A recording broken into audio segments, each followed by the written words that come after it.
Peace. What every nation wants, what every parent wants for their child, what every human voice asks for. But peace is always in the future.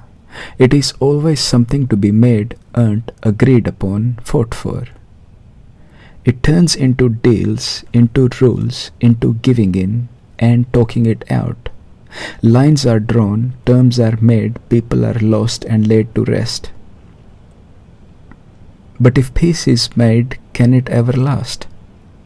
That which is made is breakable, and that which is earned can be lost. This is not peace, this is balance between opposing forces, an agreement held together by tension. Peace then has become a concept, a project, a plan. But anything planned is within time, and time is change, and change is uncertainty. So peace, as it is understood, can never be achieved. What is sought is not peace, it is an end to suffering, to fear, to division. But seeking peace only strengthens division, because seeking assumes lack, and that assumption is the beginning of conflict.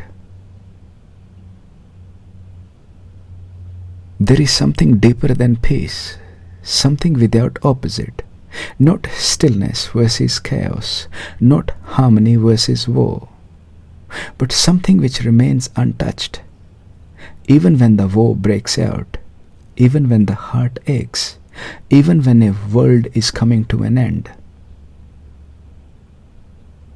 That which was here before the word peace was ever spoken. Then came the desire to keep things in place, to not let the moment move. Peace turned into control, and control became normal. But control always led to conflict. A child breaks a TV, an accident, not intention. But now the adult sees damage, sees money lost, plans ruined. And so the anger comes, disappointment, words like, "Why did you do this? Look what you have done." The child, already shocked, now carries the burden of being wrong. Not just this time, but the next time, and the time after that. A code is planned. If I do wrong, I deserve to be blamed. And with it, fear is born. Fear of doing wrong, fear of being wrong, fear of losing love. And peace, which was there before the TV broke, is gone. This is how peace disappears, not by war, but by attachment. Attachment to what was, to what should be, to form, to value, to identity. And fear moves with it, not loudly, but always there. Fear of change, fear of loss, fear of being no one. The more tightly it's held, the louder fear becomes. The same pattern with a parent, with a home, with a country, with a name, with a religion. When what is mine is touched, fear arises and peace breaks. Even on holiday, the mind calls it peace. Plans are made, adventures await, whale watching, mountain climbing. But then the plane shakes, the engine stalls, and that same peaceful mind is now in terror. Why? Because peace was attached to outcome, and it always carried its opposite sibling, to comfort, to safety, to control. So peace was never real. It only looked quiet for a moment. But the resistance was still there, still alive, still waiting. It was not peace, it was pretending, a temporary deal with what seems real. Like peace resting on a TV not breaking, the mind was calm, but only because the TV was safe. When it breaks, so does the peace, which means it was never peace, only attachment waiting to be exposed. But that peace was never whole.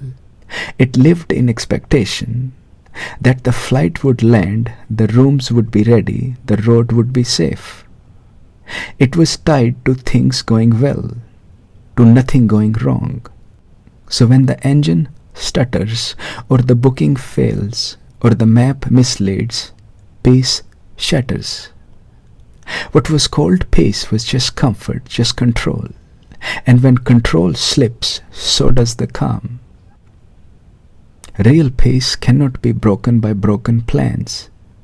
True peace cannot be disturbed because it does not belong to the world of change. It is beyond wanting peace. It is not touched by loss, by gain, by praise, by blame. It may feel like an experience when everything else falls away, but it was never gained, only revealed. Not an experience, but the space in which all experience appears. It is the end of possession, the end of desire for peace. What remains is not the middle between opposites, but the absence of their whole game. Not balance, but freedom from the scale itself. Not that peace is found after both siblings are reconciled, but that when both are rejected, what remains was never born of them. It was never disturbed in the first place. But only through the noise was the silence noticed. Only after all the effort did it become clear the burden was an illusion, and so was the one who bore it. Name gave shape, form gave story, but behind the name there was no owner. Behind the form, no fixed self. Gravity held everything, breath was always breathing, life was already moving. The weight was only an idea, and when that fell, nothing needed to be found. Peace was not achieved, it was simply no longer forgotten.